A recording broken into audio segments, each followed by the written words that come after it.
பண்ருட்டி தொகுதிக்கான வளர்ச்சிப் பணிகளை தொழில்துறை அமைச்சர் எம்.சி. சம்பத் தடுப்பதாக அந்த தொகுதி எம்எல்ஏ சத்யா பன்னீர்செல்வம் பகிரங்கமாக குற்றம் சாட்டியுள்ளார். கடலூர் மாவட்டத்தில் உள்ள 9 தொகுதிகளில் 5 தொகுதிகள் அதிமுக வசம் உள்ளன. கடலூர் தொகுதி எம்எல்ஏவான எம்.சி. சம்பத் தற்போது தொழில்துறை அமைச்சராக உள்ளார்.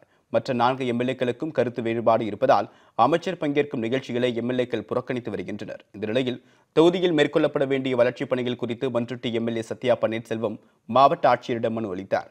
பிறகு செய்தியாளரிடம் பேசிய அவர், பண்ருட்டி தொகுதிக்கான வளர்ச்சிப் பணிகளை அமைச்சர் எம்.சி. சம்பத் தடுப்பதாக பகிரங்கமாக குற்றம் சாட்டியுள்ளார். அவர் மீது நடவடிக்கை எடுக்கப்பட வேண்டும் என்று முதலமைச்சர் எடப்பாடி பழனிசாமிக்கு அவர் வேண்டுகோள் விடுத்துள்ளார். மாவட்டத்துக்கு உட்பட்ட 9 தொகுதி இருக்குது. 9 தொகுதியிலும் ஒரு துரும்ப கூட கிள்ளி போடல அவர். அதை எங்கள் தொகுதியில் சுத்தமாக எதுவுமே செய்யவும் விடமாட்டார். அவருக்கு நாங்கள் அந்த தேவையான இதெல்லாம் மனுவில் அவருக்கு கொடுத்து அனுப்பிச்சிருக்கோம். தபால் மூலியமாக அனுப்பிச்சிருக்கிறோம்.